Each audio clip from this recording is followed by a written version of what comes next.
This episode of Marijuana Today Daily is brought to you by the upcoming 4th Annual Emerald Conference, which explores the science and technology of legal marijuana. The Emerald Conference is taking place in sunny San Diego, California on February 15th and 16th.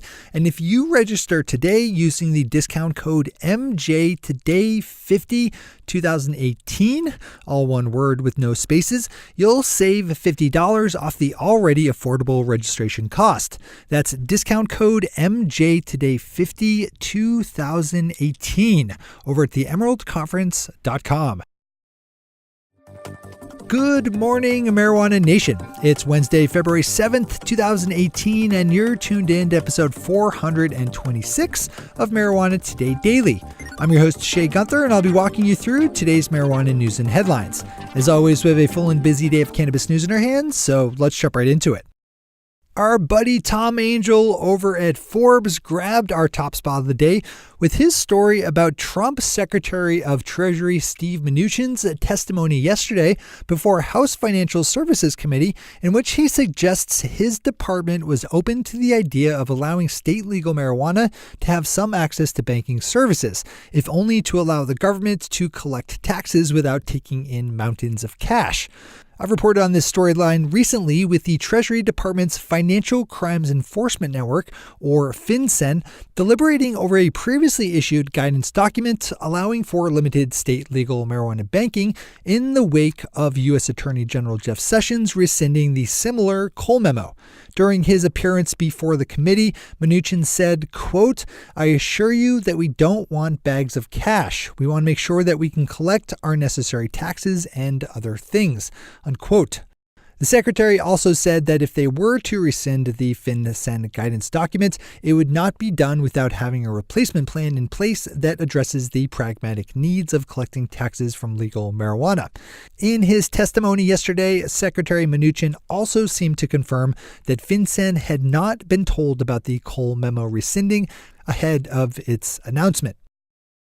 Keeping our focus on finance for this one, we have news that Colorado-based credit union Fourth Corner has been conditionally approved by the Federal Reserve Bank of Kansas City for a master account, something needed by banks and financial institutions to perform certain high-level banking functions. Fourth Corner had originally been turned down for a master account when it first applied back in 2015 due to its stated plans to work directly with legal marijuana businesses, including growers and dispensaries. As a response to that 2015 rejection, the credit union retooled its approach and is now limiting itself to only working with industry businesses and organizations that don't directly touch the plant.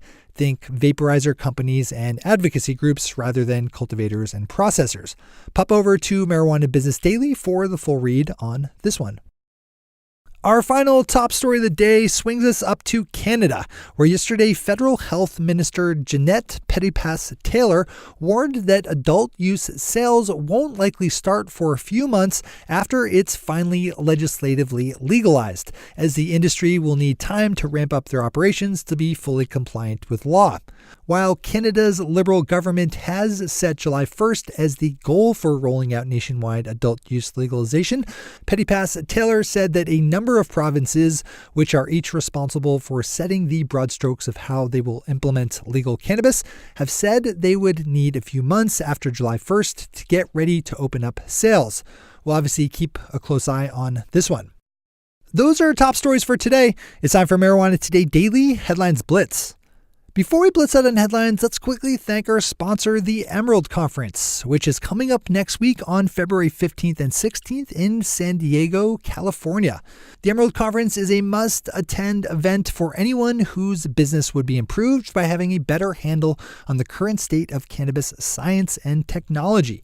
With as fast as every aspect is moving and evolving in our industry, the science of marijuana is, if anything, moving even quicker. Don't get left behind because you're not keeping up. Pop over to theemeraldconference.com and use the discount code MJToday50 2018, all one word, to save yourself $50. That's theemeraldconference.com, discount code MJToday50 2018. All right, time for the Blitz. Washington state has struggled over the last year or so to smoothly effect a transition in the software used by its legal marijuana industry to handle seed-to-sale tracking and other compliance-related reporting. Last year, the state announced plans to transition away from using BioTrack THC as their main vendor to take in new business with MJ Freeway. That decision has been questioned a number of times since, as MJ Freeway missed a couple of deadlines last year for switching over to their new Leaf data system. Leafly is reporting that transition to MJ Freeway's Leaf data system finally happened on February 1st, and that it's not going very well at all, with widespread reports of bugs, outright functional failures, and even data leaks. That last one is especially worrying given the troubles MJ Freeway has had with apparently lax security, leading to data and code thefts by hackers. Pop over to Leafly for the full read on this one. Marijuana Business Daily's Matt Lamers has a good piece up looking at the expansion into international markets, in particular Australia, exhibited by Canadian medical marijuana companies. The Cronos Group just laid out plans for a new joint venture in Australia, with them taking a 50% stake in exchange for an $8 million Canadian investment. Other Canadian firms making moves down under include Aurora Cannabis, Canopy Growth, and Med Relief.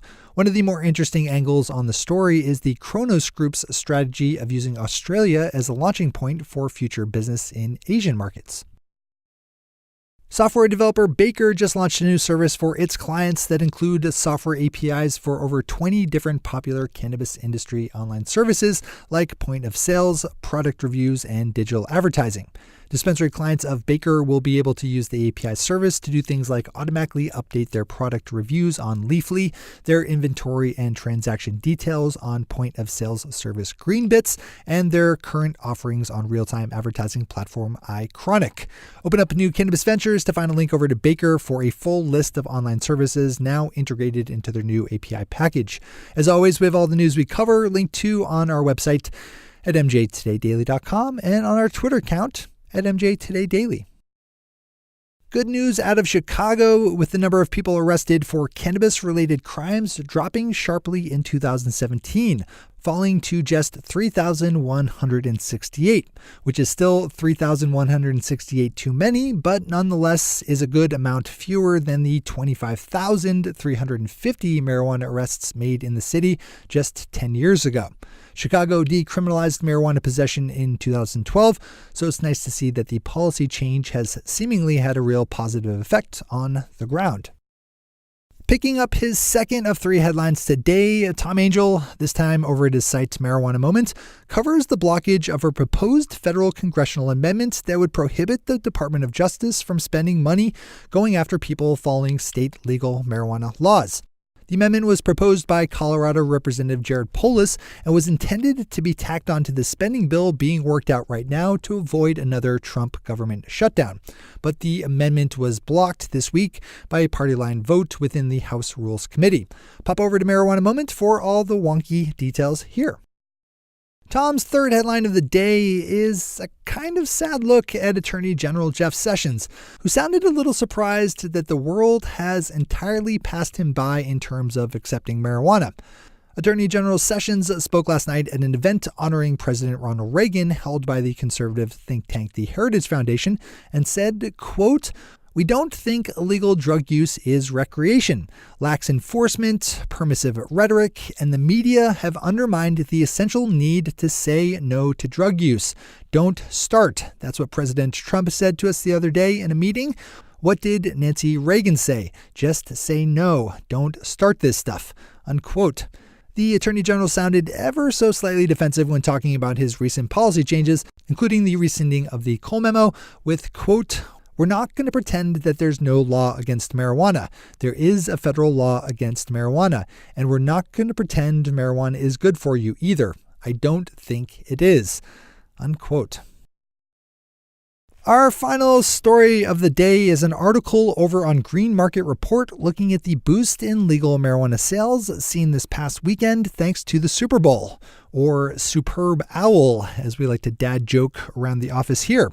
According to a number of industry metrics, including from software company FlowHub and delivery company Ease, who, in full disclosure, is a sponsor of MJ Today Media, the amount of cannabis products sold on the day before kickoff and on Super Bowl Sunday itself were up big time, both in terms of a regular weekend as well as in comparison to last year's Super Bowl sales. According to FlowHub's numbers, this year's Super Bowl weekend saw a 32% jump in overall totals compared to last year's Super Bowl weekend, and Ease saw Sunday's delivery totals up 56% from a regular non-Super Bowl Sunday. Those are the headlines and news for the day. I'll be back with you again tomorrow morning with another information-packed episode of Marijuana Today Daily. But in the meantime, if you have any stories to share or feedback to give, zip us an email to headlines@mjtodaydaily.com. And while you're clicking around the interwebs, swing over to our Twitter account at mjtodaydaily and visit our website at mjtodaydaily.com to find links to all the news we cover. Thanks to our sponsor, the Emerald Science Conference, and to all of our awesome patron listeners for the support that makes this show possible. To join the illustrious ranks of the patron listeners yourself, swing over to our website at mjtodaydaily.com and click on that big blue button at the top of the page that says Become a Patron. I'm your host, Shay Gunther. Thanks for tuning in and starting your day with marijuana today.